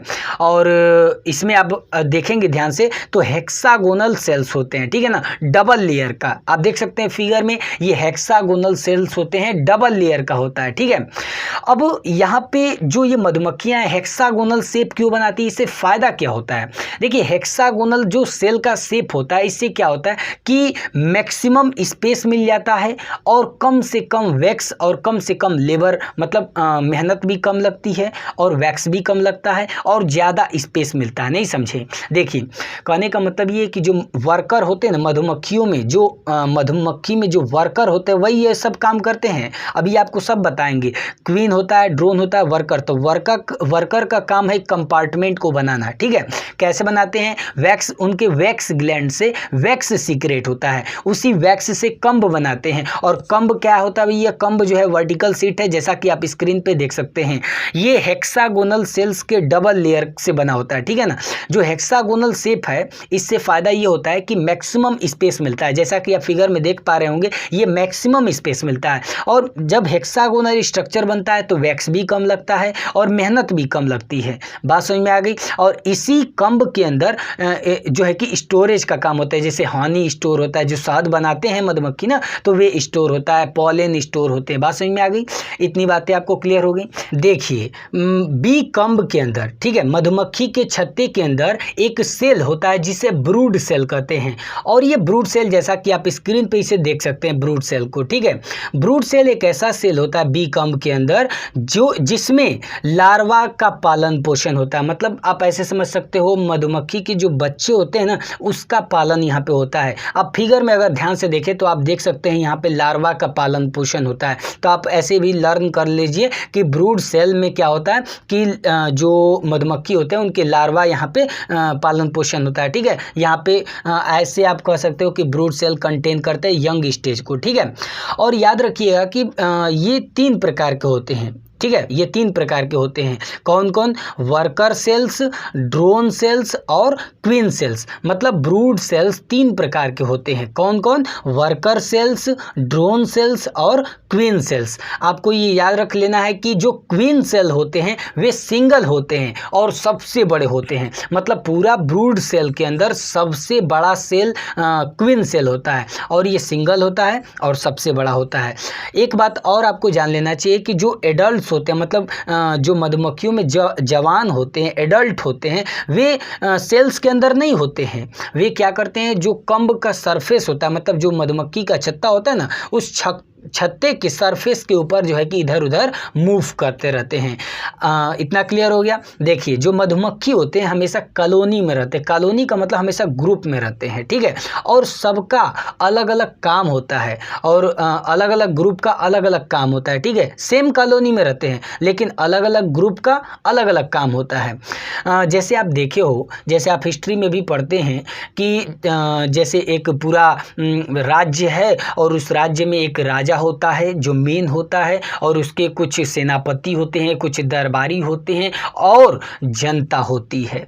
तो राजा मेन होता है और इसके अलावा जो है कि जो उसके सेनापति होते हैं, ठीक है, वे मेन होते हैं और सबसे कम छोटा जो मिनिमम जो भी काम करते हैं वे कौन करता है? जनता करता है। ठीक उसी प्रकार ये भी होते हैं। मतलब आप दोनों को रिलेट करके देखें, एसएसटी में जो आप चीज़ें पढ़ते हैं, कहानियाँ पढ़ते हैं, और ये जो मधुमक्खी हैं, इसीलिए इसे सोशल इंसेक्ट कहा गया है। जैसे हम लोग समाज में रहते हैं उसी प्रकार ये लोग भी जो है कि कॉलोनी में रहते हैं, हमेशा ग्रुप में रहते हैं। और इसमें अलग अलग मधुमक्खियाँ होती हैं, तो अलग अलग मधुमक्खियों का अलग अलग काम होता है। जैसे इटालियन बी जो होता है ना, अभी आपको मैंने बताया इटालियन बी या तो यूरोपियन, इसका साइंटिफिक नेम क्या? एपिस मेलिफेरा, ठीक है। तो जो इटालियन बी है, इसकी जो कॉलोनी है, तो इसकी कॉलोनी में एक क्वीन होती है। याद रखिएगा, इस चीज़ को बहुत इंपॉर्टेंट है। इटालियन इटालियन बी की कॉलोनी में क्या कौन कौन होता है? एक क्वीन होते हैं, सिर्फ एक क्वीन होती है और लगभग 40,000 से लेकर 1 लाख वर्कर होते हैं और लगभग में 300 ड्रोन्स होते हैं। ठीक है, तो याद रखिए ड्रोन, क्वीन और क्या वर्कर, 3 लोग होते हैं, क्वीन, वर्कर, ड्रोन। ठीक है, और इटालियन बी की कॉलोनी में एक क्वीन और 40,000 से लेके 1 लाख वर्कर और लगभग में 300 तक ड्रोन होते हैं। आपको ये जान लेना चाहिए और ये काफ़ी इम्पोर्टेंट है कि सारे मधुमक्खी एक जैसे नहीं होते हैं, उनका रूप रंग अलग होता है, सबका किसी का रूप छोटा होता है, किसी का बड़ा होता है। और याद रखिएगा कि क्वीन सबसे बड़ी होती है, इससे छोटा ड्रोन होता है और सबसे छोटे वर्कर होते हैं। जैसे आप एसएसटी पढ़ते हैं सेम उसी प्रकार यहाँ भी है भाई, समझ गए ना। तो इनका रूप रंग अलग होता है, तो कास्ट कहा जाता है इसे। क्या कहा जाता है? कास्ट। मतलब कि इनकी अलग अलग मार्फोलॉजिकल फॉर्म्स, मतलब इनके रूप रंग के अलग अलग होते हैं, इसी के आधार पे इन्हें कास्ट कहा जाता है। और कास्ट आप ऐसे समझ सकते हो कि जैसे हम लोगों में कास्ट होता है, जैसे कोई बहुत बड़ा लोग होता है, रूप रंग होता है ना, जैसे पहले श्वेत होते थे, काले होते थे, कोई लोग गोरे होते थे, कोई काले होते थे, तो वे कास्ट बांट दिया गया है। ठीक है, तो इनमें भी कास्ट होता है। तो यहाँ पे कास्ट का मतलब क्या है? Collection of individuals with the colony that are morphologically distinct from individuals in other caste. मतलब इसमें क्या होता है, देखिए एक ही कॉलोनी में सारे लोग रहते हैं, क्वीन भी रहती है, वर्कर भी रहते हैं, ड्रोन भी रहते हैं, लेकिन सारे लोगों का रूप रंग अलग होता है। क्वीन का थोड़ा अलग रूप रंग है, ड्रोन का अलग रूप रंग है, वर्कर का अलग रूप रंग है, तो इनका अलग अलग रूप रंग होता है। तो इन्हीं को क्या बोलेंगे? कास्ट बोलते हैं। ठीक है, कास्ट मतलब सबका मार्फोलॉजिकली ये क्या होते हैं? अलग अलग होते हैं एक दूसरे से। ठीक है, और इनका अपना अपना एक अलग काम होता है, एक विशेष अपना काम होता है। ठीक है, जैसे हम लोग के यहाँ देखें तो प्रधानमंत्री का अलग काम है भैया, मुख्यमंत्री का अलग काम है, और हम लोग जनता लोग का अलग काम है। हम लोग टैक्स देते हैं, राज्य वाला राज्य चलाता है और जो पीएम होता है पूरे देश चलाता है। उसी प्रकार इसमें भी है। बात समझ में आ गई? तो मार्फोलॉजिकल के आधार पे, मतलब मार्फोलॉजी के आधार पे, कास्ट के आधार पे हम बोल सकते हैं। ठीक है, तो कास्ट के आधार पे मधुमक्खियों में कॉलोनी में कास्ट के आधार पे 3 होते हैं, क्वीन, ड्रोन और वर्कर। एक एक करके तीनों को समझते हैं। सबसे पहले हम बात करते हैं क्वीन के बारे में। देखिए जो क्वीन बी होती है उसका बॉडी साइज अदर कास्ट के जो बी होते हैं, कॉलोनी के जो अदर कास्ट के बी होते हैं, जैसे कि ड्रोन, वर्कर, इनके बॉडी साइज से काफ़ी बड़ी होती है। क्या? तो बॉडी साइज किसका भैया? क्वीन का। तो क्वीन का याद रखिए कि क्वीन का बॉडी साइज काफ़ी बड़ा होता है अदर कास्ट से, जैसे कि ड्रोन, वर्कर से। ठीक है, याद रखिएगा कि जो क्वीन होती है तो क्वीन का जो उसका पैर होता है वे बहुत ज़्यादा स्ट्रांग होता है। क्यों स्ट्रांग होता है? ताकि वे क्या कर सके, कंब पे जो पूरा मधुमक्खी जो उनका छत्ता होता है उस पर वे वॉक कर सके, इधर उधर जाके घूम फिर के देख सके। ठीक है, और इसीलिए क्वीन को मदर बोला जाता है, किसका? कॉलोनी का, क्योंकि वे पूरा कॉलोनी में रहते हैं तो कॉलोनी का मदर बोला जाता है। तो याद रखिए 2-4 पॉइंट आपको। सबसे पहली बात, क्वीन की एक खासियत है कि क्वीन का जो बॉडी साइज होता है वे अदर कास्ट के जो भी होते हैं, जैसे कि ड्रोन, वर्कर, इनसे जो है कि काफ़ी बड़ा होता है। और इन क्वीन का जो पैर होता है, पैर वे काफ़ी मजबूत होता है, और इसलिए होता है ताकि वे कंब पे जो छत्ता होता है उस पर वॉकिंग कर सके, इधर उधर जाके देख सके। जैसे होता है ना, जो राजा होता है वे जाके प्रजा में घूमता है, देखता है कि कौन अच्छा काम कर रहे हैं या नहीं कर रहे हैं। इसीलिए जो क्वीन होती है उसको मदर बोला जाता है कॉलोनी का। देखिए जो क्वीन है उसका मेन रिस्पॉन्सिबिलिटी क्या है? उसकी रिस्पॉन्सिबिलिटी होती है अंडे देना। बात समझ में आ गई? लेइंग एग, अंडे देती है। और याद रखिएगा पर डे जो है कि लगभग में 2000 अंडे देती है प्रत्येक सीजन में। प्रत्येक दिन 2000 अंडे वे देती है। ठीक है, और जो अंडे होते हैं वे 2 तरह के होते हैं, एक होता है फर्टिलाइज्ड और दूसरा होता है अनफर्टिलाइज्ड। जो फर्टिलाइज्ड एग होते हैं उसमें से क्वीन और वर्कर निकलते हैं, मतलब पैदा होते हैं। देखिए, दो प्रकार के अंडे होते हैं, फर्टिलाइज्ड एग होते हैं और एक अनफर्टिलाइज्ड एग होता है। ठीक है, जो फर्टिलाइज्ड एग होते हैं उसमें से क्वीन और वर्कर पैदा होते हैं, और जो अनफर्टिलाइज्ड एग होता है उसमें से ड्रोन बाहर आते हैं, मतलब ड्रोन पैदा होते हैं। बात समझ में आ गई? तो यहाँ से आप ये चीज़ें याद रखिएगा। दूसरी बात, जो क्वीन्स होते हैं वे काफ़ी बड़ी होती हैं। आपको बता दिए, क्वीन बड़ी होती हैं ड्रोन और वर्कर के कंपेयर में, और इनका मेन काम होता है मैटिंग करना, मतलब कि ड्रोन के साथ मैटिंग करती हैं, प्यार मोहब्बत करती हैं, मैटिंग होता है, और वे अंडे देती हैं और प्रोटीनेशियस फूड खाते हैं। देखिए, प्रोटीनेशियस फूड का मतलब रॉयल जेली, आपको हमने अभी पीछे बताया था रॉयल जेली, हाँ, तो वही प्रोटीनेशियस फूड खाती है, मतलब रॉयल जेली खाती हैं। रॉयल जेली को आप ऐसे समझ सकते हैं, बी मिल्क भी कहते हैं। बी मिल्क का मतलब मधुमक्खी का दूध। तो जो क्वीन होती है, मेन क्वीन की बात कर रहा हूँ, तो क्वीन क्या करती है? देखिए, क्वीन जो है, सबसे पहली बात कि क्वीन बड़ी होती हैं, लार्जर साइज के होते हैं, और इनका मेन काम होता है अंडे देना। मैटिंग करती हैं ड्रोन के साथ, अंडे देती हैं और प्रोटीनेशियस फूड खाती हैं, जैसे कि रॉयल जेली। ठीक है, रॉयल जेली को बी मिल्क भी बोलते हैं। ठीक है, इनका कोई काम नहीं होता ऐसा जैसे कि कॉलोनी की रक्षा करना, या तो जो है कि भोजन की तलाश करना, भोजन खोजना। जैसे आप देखते हो ना, जब आप हिस्ट्री में पढ़ो तो जो राजा का काम क्या होता है भाई? राजा का काम होता है अपनी प्रजा का रक्षा करना, उसके लिए भोजन इकट्ठा करना, उसका मतलब देखभाल करना, ध्यान रखना। बात समझ में आ गई? लेकिन यहाँ पे उल्टा है पूरा, क्वीन का ये सब काम नहीं। क्वीन का सिर्फ काम है मैटिंग करना ड्रोन के साथ, अंडे देना, प्रोटीनेशियस फूड को खाना। बात समझ में आ गई? एकदम क्लियर हो गया? हाँ, याद रखिएगा कि जो क्वीन अंडे देती है, तो क्वीन का जो अंडा होता है जब वो हैच होता है, जैसे मुर्गी हैच करती है तो उसमें से चूजे निकलते हैं, उसी तरह जो क्वीन का एग जब हैच होता है तो वाइट कलर का लेगलेस लार्वा जो है कि बनते हैं। ठीक है, वाइट कलर के आप फिगर में देख सकते हैं। ठीक है ना, वाइट कलर के आप देख सकते हैं, ये लेगलेस मतलब बिना पैर के लार्वा बनते हैं, और वही लार्वा जो है कि धीरे धीरे बड़े होकर कोकून, सिल्क टाइप के कोकून्स, आप फिगर में ये देख सकते हैं, सिल्क टाइप के कोकून्स में जो है कि ये बड़े होते हैं, और धीरे धीरे ये बड़े होते होते पुपे में बदल जाते हैं, और प्रत्येक जो प्यूपा होता है वे बड़ा होके एडल्ट हो जाते हैं, बड़े हो जाते हैं, एडल्ट हो जाते हैं। और जब एडल्ट होते हैं तो जो कोकून का वाल होता है उसको काट के बाहर आते हैं। पहली बार वे किसको कट करते हैं? कोकून के वाल्स को कट करते हैं, और इसके बाद किसको? जो वैक्स होता है ना, वैक्स छत्ता, तो उसको ब्रेक करके जो है कि सेल का जो वैक्स कैप होता है उसको तोड़ के वे बाहर आता। मतलब पहली बार क्या हो रहा है, देखिए पूरा अगर ध्यान से कहानी समझे तो क्वीन का जो एग है, ठीक है, क्वीन का एग पहले हैच होता है तो वाइट लेगलेस लार्वा में बनता है। इसके बाद लार्वा जो है कि धीरे धीरे बड़ा होकर सिल्किन कोकून में जो है कि कन्वर्ट होता है, उसके चारों तरफ आ जाता है सिल्की कोकून, और इसके बाद बड़ा होता है तो प्यूपे, और प्यूपा जो है कि प्रत्येक प्यूपा बड़ा होकर एडल्ट हो जाता है। और एडल्ट जब होता है तो पहली बार फर्स्ट टाइम वे क्या करता है? कोकून के जो वाल्स होते हैं उसको कट करता है। इसके बाद सेकेंड टाइम वे क्या करता है कि जो सेल का वैक्स कैप होता है उसको कट करके तोड़ के बाहर आता है। ठीक है, याद रखिएगा यहाँ पे कि पहले 2-3 दिनों तक जो लार्वा होता है ना, सारे लार्वा, जैसे जो क्वीन है, क्वीन ने अंडे दिए तो अंडे से लार्वा, वाइट लेगलेस लार्वा बनेगा, और वे जो लार्वा होते हैं 2-3 दिनों तक वे क्या करते हैं? सिर्फ प्रोटीनेशियस फूड खाते हैं, मतलब रॉयल जेली। जैसे जो बच्चे पैदा होते हैं, चाहे वे जानवर के हों या तो मनुष्य के, तो क्या करते हैं? दूध पीते हैं, अपनी माँ का दूध पीते हैं।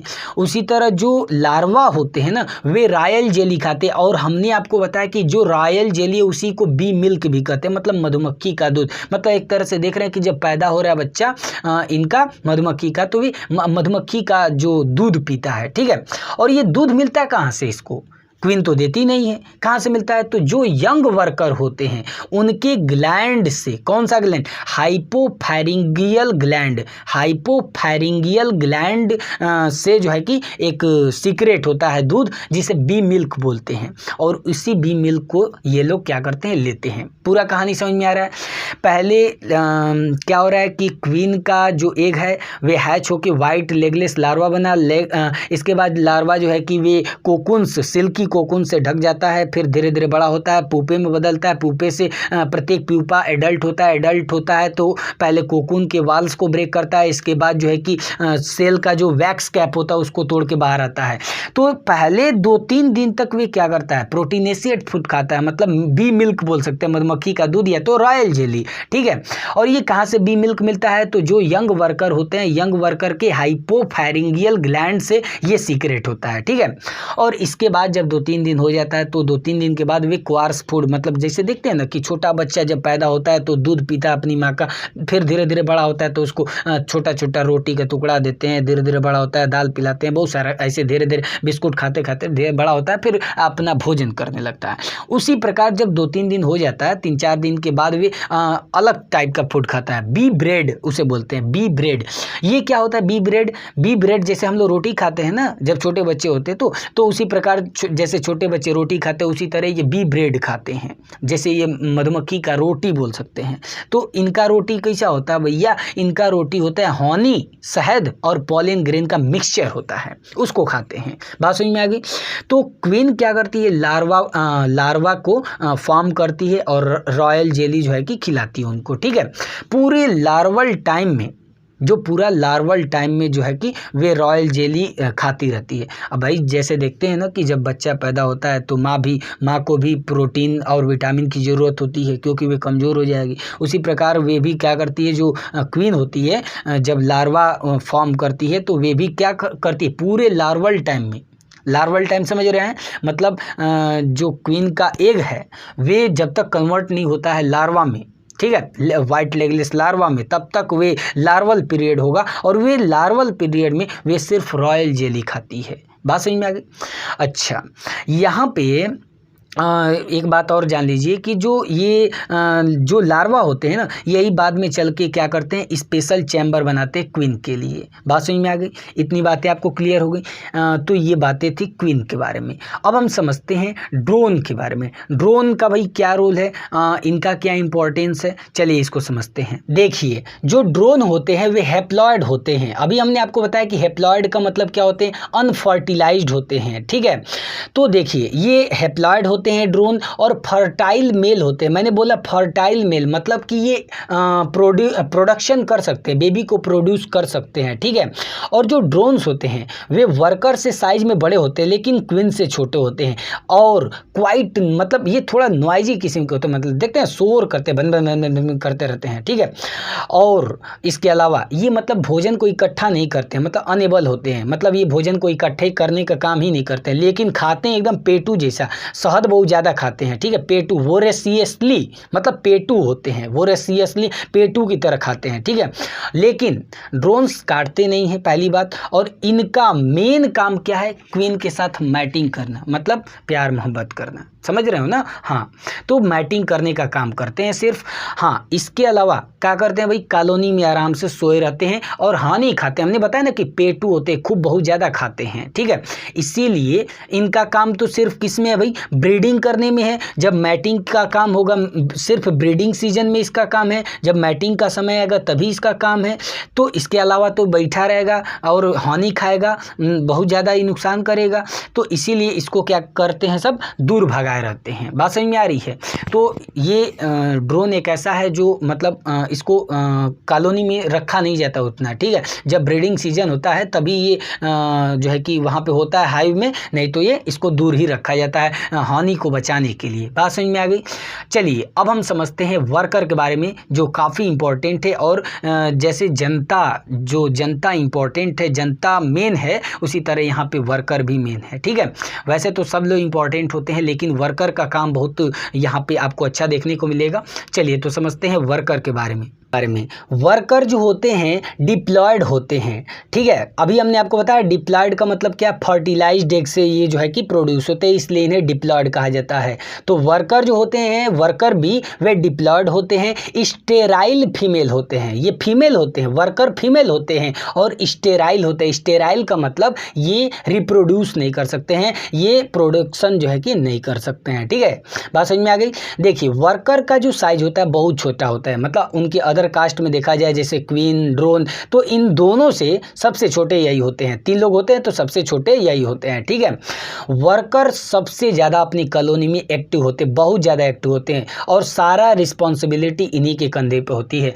लेकिन अगर आप हिस्ट्री में पढ़ें तो आप देखते हैं उल्टा होता है, सारा काम, सारा जो पूरा बोझ होता है वह राजा के ऊपर होता है। लेकिन यहाँ पे ऐसा नहीं है। क्वीन एकदम आराम से, बस उसका काम मैटिंग करना है, ड्रोन का काम है मैटिंग करना क्वीन के साथ।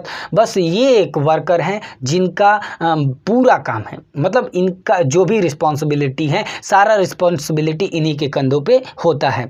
चाहे वे इंडोर हो या तो आउटडोर काम हो, मतलब दोनों, घर के अंदर मतलब छत्ते के अंदर का काम हो या छत्ते के बाहर का काम, दोनों काम ये वर्कर ही करते हैं।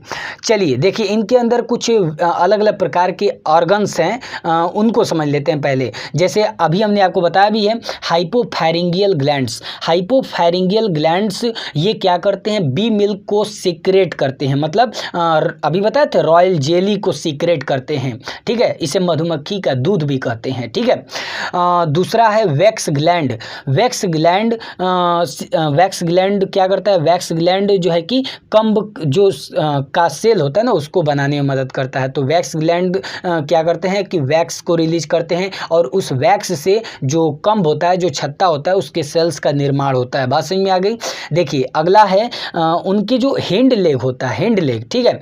तो हिंड लेग में पॉलन बास्केट्स पे, ठीक है, पॉलन बास्केट होता है, ये ऑर्गन है पॉलन बास्केट। तो इसमें क्या होता है, इसकी मदद से वे क्या करते हैं कि पॉलेंस का कलेक्शन करते हैं। जहाँ पे बैठेंगे, जिस फूल पे बैठते हैं, तो वहाँ से पॉलन का कलेक्शन करते हैं। कैसे, हिंड लेग में उनके पॉलन बास्केट होते हैं। जैसे बास्केट, टोकरी समझ रहे हैं ना, जैसे टोकरी में फल रखने वाला या सब्जी कुछ भी, तो ये भी इनके अंदर जो है कि उनका जो हिंड लेग होता है, आप फिगर में भी देख सकते हैं, हिंड लेग का ये जो पॉलन बास्केट होता है उसमें।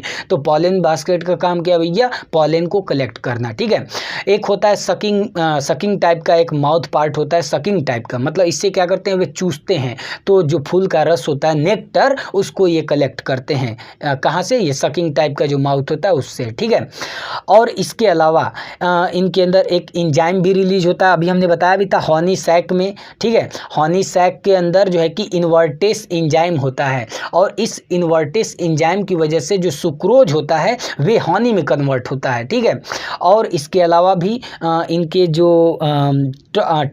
जो पेट होता है ना, एब्डोमेन, तो एब्डोमेन के टिप पे एकदम आगे तो स्टिंग होता है, ठीक है ना, स्टिंग। और इससे क्या करते हैं, ये कॉलोनी का डिफेंस करते हैं। जैसे जो सेना लोग होते हैं, आर्मी के लोग, उनके पास तलवार होती है, उनके पास बंदूकें होती हैं जो है कि रक्षा करने के लिए। उसी तरह जो बी होते, मधुमक्खी होते हैं, वर्कर वाले, तो वर्कर का जो एब्डोमेन होता है उसके टिप पे आप फिगर में भी देख सकते हैं, ये स्टिंग बोलते हैं इसे, ठीक है।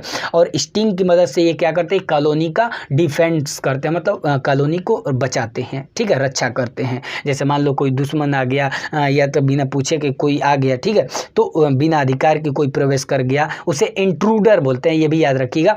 तो जो इंट्रूडर होते हैं, जो बिना अधिकार के प्रवेश कर जाते हैं, जो उनके दुश्मन होते हैं, तो उनको मारने के लिए स्टिंग का प्रयोग होता है। बात समझ में आ गई। एक चीज़ और यहाँ पे जान लीजिए कि जो वर्कर होते हैं, ये इनका जो जीवन काल है वह लगभग 3 से 12 महीने तक का होता है। 3 महीने से 12 महीने तक ये जीवित रहते हैं, ठीक है, इनका जीवन काल है, ठीक है।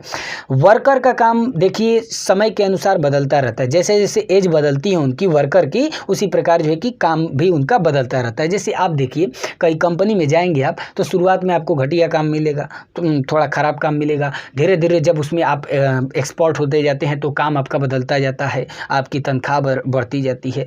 ठीक उसी प्रकार आप समझ सकते हैं कि वर्कर का भी यहाँ पे फंक्शन एज के अनुसार चेंज होता है।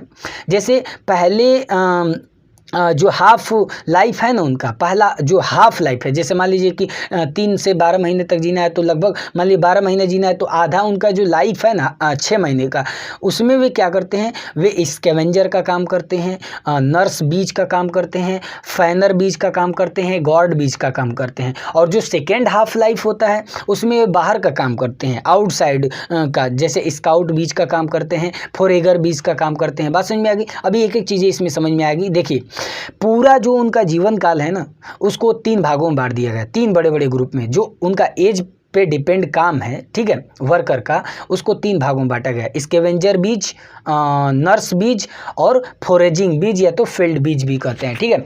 तो इसको समझिए। पहला समझते हैं स्कैवेंजर बीज। एक एक चीज़ें आपको अभी समझ में आएगी पूरा बढ़िया तरीके से। स्कैवेंजर बीज को समझिए। मतलब देखिए, आपको हमने क्या बताया कि जो वर्कर होते हैं उनका एज के अनुसार काम बढ़ जाता है। तो जैसे फर्स्ट हाफ लाइफ में वे क्या करते हैं, स्कैवेंजर का काम करते हैं। अब इसमें होता क्या है, तो देखिए, इसमें जैसे ही काम शुरू होता है, जैसे ही वर्कर काम करने योग्य होते हैं, तो पहले 3 दिन वे क्या करते हैं, पहले 3 दिन वे स्कैवेंजर का काम करते हैं, मतलब साफ सफाई का काम करते हैं। किस चीज़ को साफ सफाई करते हैं, तो कॉलोनी का जो प्रत्येक खाली सेल होता है या तो जो खराब होता है तो उसको साफ सफाई करते हैं। बात समझ में आ गई। जो फ्लोर होता है उसको साफ सफाई करते हैं। जैसे कि आप फिगर में ये देख सकते हैं, ये जो आपको कॉलोनी दिख रहा है ना, ये कम्ब, तो इसमें ये साफ सफाई का काम करते हैं। जो दीवार है, जैसे नहीं देखते हैं, जैसे मान लीजिए आप ऐसे समझ सकते हैं कि इन लोगों को पहले नौकर की काम दिया जाता है। नौकर क्या करता है, जब नौकर होता है वे साफ सफाई, घर का साफ सफाई करेगा, खाली कमरा का साफ सफाई करेगा, इधर उधर जो गंदगी है, खराब चीज़ है उसकी साफ सफाई करेगा। तो वही काम होता है, पहले 3 दिन का काम ये होता है। इसके बाद चौथे दिन से इनका काम बदल जाता है, नर्स बी का काम करते हैं। इसमें क्या होता है, इसमें जो है कि वे एक मदर की तरह काम करते हैं।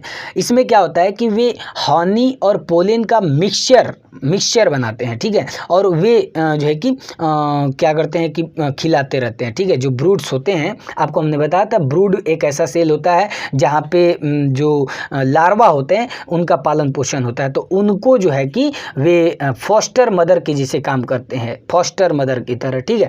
क्या करते हैं, वे हनी और पॉलन का मिक्सचर जो है कि उनको खिलाते हैं। और फिर आगे इनका काम और बढ़ता है। चौथे दिन ये काम शुरू होता है, 5वां 6वां दिन होता है। 7वें दिन जो है कि ये क्या करने लगते हैं, रॉयल जेली का प्रोडक्शन करने लगते हैं। बात समझिएगा थोड़ा ध्यान से, बहुत इंपॉर्टेंट है। रॉयल जेली का प्रोडक्शन करते हैं और इसको कौन खाता है, क्वीन खाती है।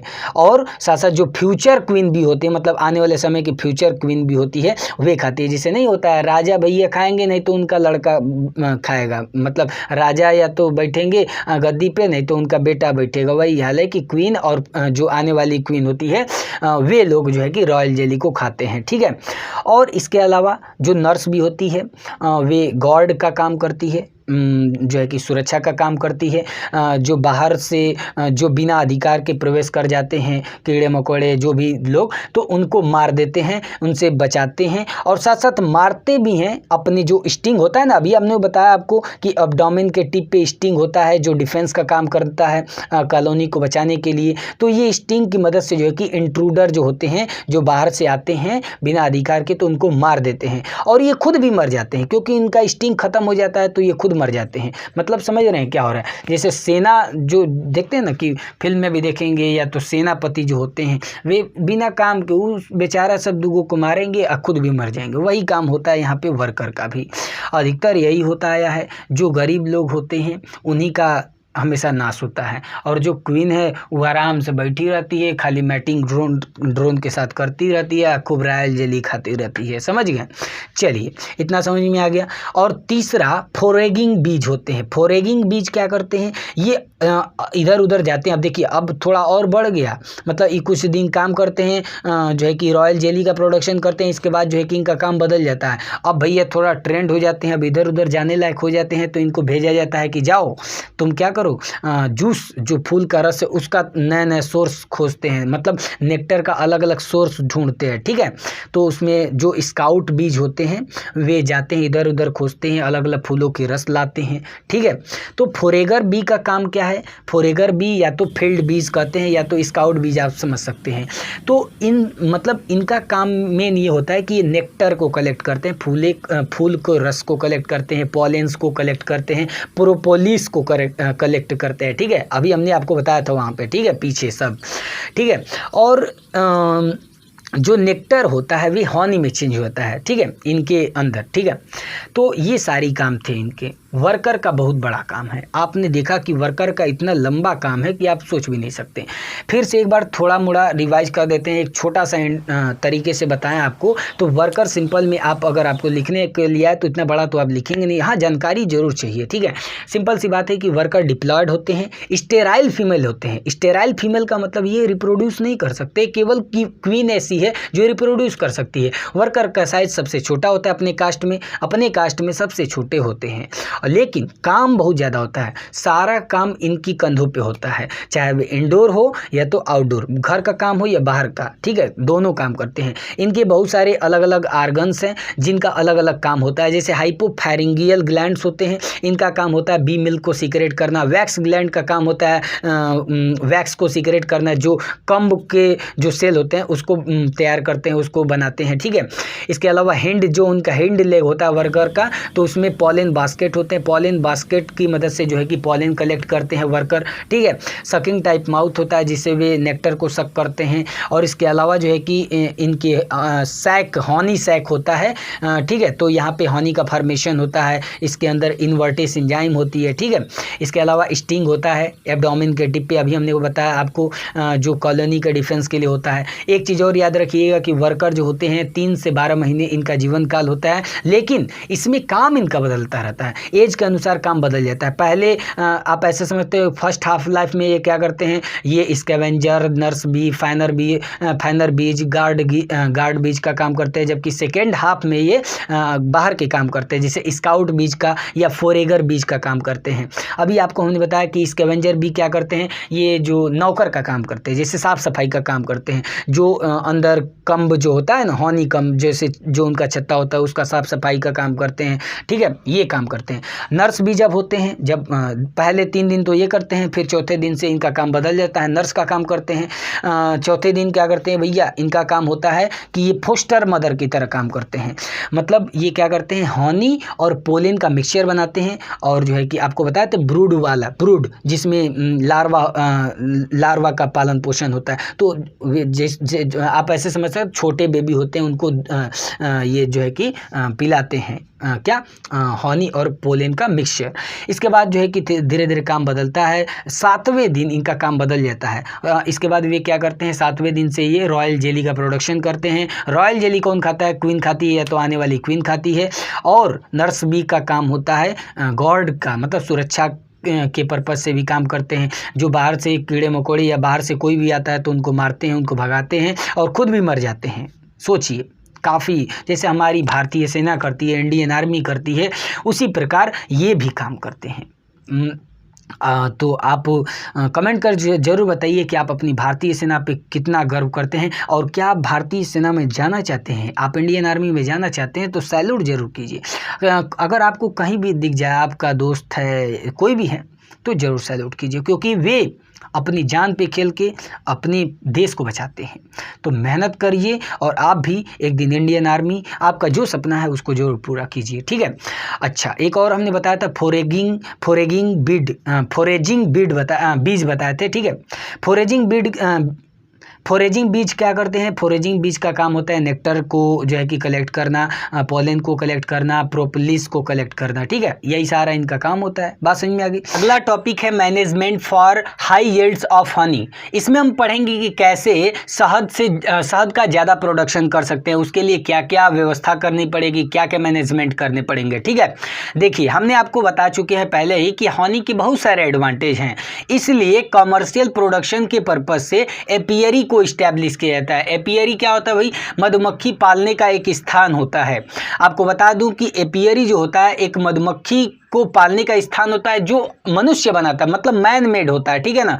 जो किससे बना होता है, लकड़ी से बना होता है। जैसा कि आप स्क्रीन पे देख सकते हैं, ये बीहाइव है, लेकिन ये आर्टिफिशियल है। आप देखते हैं नेचुरल, आप अपने आसपास देखते हैं जहाँ पे मधुमक्खी लगाते हैं, मधुमक्खी के छाते कैसे होते हैं, लेकिन जो आर्टिफिशियल होता है वे इस तरह का होता है, एक लकड़ी का ये वुडन बॉक्स होता है, ठीक है।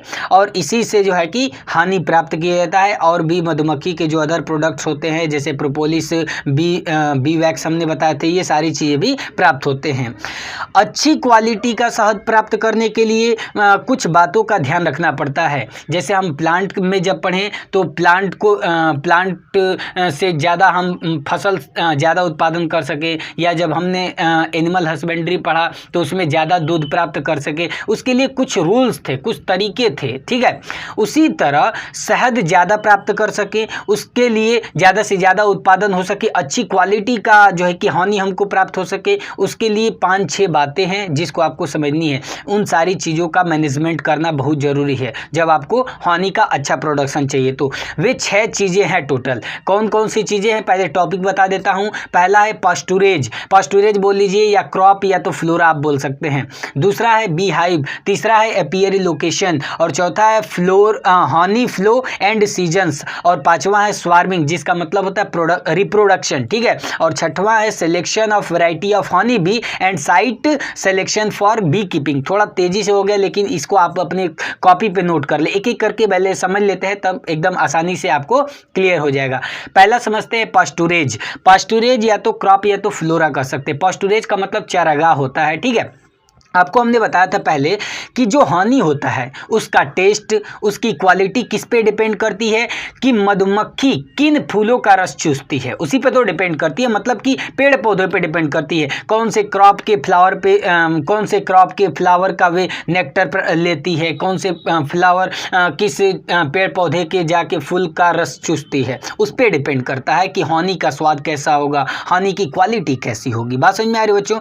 तो देखिए, कहने का मतलब ये है कि जहाँ पे आर्टिफिशियली जो है कि शहद प्राप्त किया जाता है, वहाँ पे क्या किया जाता है कि चारों तरफ ऐसा माहौल बनाया जाता है कि वहाँ पे अच्छे अच्छे पेड़ लगाए जाए जिसमें अलग अलग प्रकार के फ्लावरिंग प्लांट्स हो, जैसे कि मैंगो का, कोकोनट, आलमंड, टैमरिंड, बेर, बरसीम, शीशम, coconut, apple, coriander, cashew, coffee, rubber plants, guava, sunflower, neem, ये सारे देखिए ये अलग अलग फ्लावरिंग प्लांट्स है। फ्लावरिंग प्लांट होना चाहिए भाई, क्योंकि फ्लावरिंग प्लांट रहेगा तभी तो उस के फ्लावर से भी क्या करेगा, नेक्टर लेगा, जूस लेगा, उसका रस लेगा। बस समझ में आ रही है? तो ये कुछ हमने बताया अलग अलग प्रकार के फ्लावरिंग प्लांट्स जिससे कि ज़्यादा और अच्छे क्वालिटी का जो है कि शहद प्राप्त हो सकता है, हनी प्राप्त हो सकता है। तो पहला ये चीज़ था।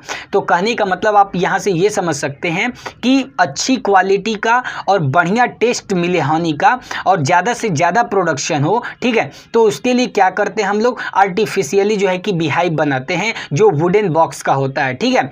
और ये कहाँ पे अधिकतर किए जाते हैं ये चीज़ें, जहाँ पे अलग अलग प्रकार के फ्लावरिंग प्लांट्स होते हैं, ठीक है। जैसे कि कुछ हमने आपको एग्जांपल बताया, ठीक है। तो इससे क्या होता है कि जब जो मधुमक्खियाँ होती हैं वे अलग अलग पेड़ पौधों पे जाती हैं, उनके फूलों का रस चूसती हैं, पॉलेंस को कलेक्ट करती हैं, तो शहद का क्वालिटी अच्छा होता है, ठीक है। और दूसरा चीज़ डिपेंड करता है बीहाइव पे। बीहाइव अगला टॉपिक, इसको समझते हैं। देखिए, भारत में जनरली 3 प्रकार के आर्टिफिशियल बीहाइव्स होते हैं, मतलब मधुमक्खी के छत्ते होते हैं जो अपियरीज में यूज किए जाते हैं। अपियरी आपको बताया, अपियरी के ऐसा जगह होता है जहाँ पे मधुमक्खी को पाला जाता है। और वे जो बीहाइव होता है वे नेचुरल नहीं होता है, वे आर्टिफिशियल होता है, मतलब लकड़ी के बॉक्स होते हैं। जनरली आप देखोगे कि जो मधुमक्खी के छत्ते होते हैं, मधुमक्खी जो अपने आप बनाती है वे नेचुरल है, और हम लोग जो उनका घर बना के देते हैं उसमें वे लोग रहते हैं, शहद देते हैं और शहद को हम लोग प्राप्त करते हैं, वे आर्टिफिशियल बीहाइव होता है जो लकड़ी का बना होता है। बात समझ में आ रही है बच्चों? तो ये चीज़ें समझ लीजिए। तो याद रखिए 3 प्रकार के आर्टिफिशियल बीहाइव्स होते हैं जो अपियरीज में यूज किए जाते हैं। पहला है लैंग्सथ्रॉट, ठीक है, और दूसरा है न्यूटन, तीसरा है जियोलिकोट, ठीक है। अधिकतर आपको देखने को मिलेगा कि अपियरी में न्यूटन और जियोलिकोट प्रकार के हाइव का इस्तेमाल ज़्यादा होता है। कहाँ पे भाई? प्लेन्स में, जहाँ पे समतल मैदान होता है, प्लेन्स में, ठीक है ना। तो समतल क्षेत्रों में, प्लेन्स में नन्यूटन और जियोलिकोट टाइप के हाइव्स का यूज किया जाता है, ठीक है। जबकि पहाड़ी क्षेत्रों में अगर आप चले जाओ तो पहाड़ी क्षेत्रों में लैंग्सथ्रॉट लैंगस्ट्रॉथ जो है कि हाइव का यूज किया जाता है। बात समझ में आ गई। याद रखिएगा कि जो आर्टिफिशियल बीहाइव होते हैं वे कैसे होते हैं, बॉक्स टाइप के होते हैं। ये चीज़ें आपको याद रखनी है। आपको स्क्रीन पे भी हम इसका फिगर दिखा रहे हैं, ठीक है, इसको आप याद रखिएगा। और अगर आप ध्यान से देखो तो ये स्टैंड पे खड़ा होता है, ठीक है। और जो बॉक्स है, यहाँ पे आप जो बॉक्स देख रहे हो वे वायर गेज से ऐसे कवर होता है। ब्रूड, ये जो ब्रूड चैम्बर आप देख रहे हो स्क्रीन पे आप देख सकते हो, ये ब्रूड चैम्बर है। तो ब्रूड चैम्बर को ये वायर गेज कवर किया होता है, ठीक है ना। और इसी में एग जो है कि क्वीन जो होती है वे एग अंडे देती है। और यहीं पे जो है कि इसके ऊपर आप देखोगे तो ये आप देख सकते हो यहाँ पे स्टोरेज होता है, हनी का स्टोरेज, जिसे सुपर चैम्बर लिखा हुआ है, ठीक है ना। तो इसी सुपर चैम्बर में हनी स्टोर होता है। बात समझ में आ गई। और भी आप अलग अलग पार्ट को देख सकते हो। नीचे देखिए, नीचे आप देख सकते हैं ये स्टैंड है। थोड़ा सा ऊपर देखेंगे तो ये बॉटम बोर्ड है। उसके ऊपर आप देख सकते हो ये ब्रूड चैम्बर है। ब्रूड चैम्बर में क्या होता है, अंडे देते हैं, ठीक है ना। जो क्वीन होती है वह अंडे देती है। इसके ऊपर वाले में हनी स्टोर होता है। ऊपर वाला जो है इनर कवर है और उसके बाद वाला ऊपर वाला टॉप कवर है, ठीक है। तो ये सारी बातें हैं, ठीक है। तो कुल मिला जुला के ये जो हनी का चैम्बर है, स्टोरेज है, वहाँ पे हनी कलेक्ट होता है, ठीक है। और याद रखिएगा कि प्रत्येक जो आर्टिफिशियल बीहाइव होता है वे इसका लेंथ ब्रेथ कितना होता है, 46 × 23, मतलब लेंथ 46 सेंटीमीटर होता है और जबकि ब्रेथ 23 सेंटीमीटर होता है। बात समझ में आ गई। प्रत्येक सारे इतने ही होते हैं लगभग में, ठीक है। तीसरा समझते हैं। तीसरा है एपियरी लोकेशन। सबसे मोस्ट चीज़ है ये। देखिए जो मधुमक्खी पालन होता है तो मधुमक्खी पालने का जो स्थान होता है वे बड़ी मायने रखता है। मधुमक्खी जो आर्टिफिशियल बीहाइव्स होते हैं उनको एक प्रॉपर अच्छे जगह पे उसको लोकेट किया जाता है। हनी का प्रोडक्शन ज़्यादा हो सके इसके लिए अपियरी को ऐसी जगह पे स्थापित करना चाहिए जहाँ पे साग सब्जियाँ मतलब वेजिटेशन बहुत ज़्यादा हो, ठीक है।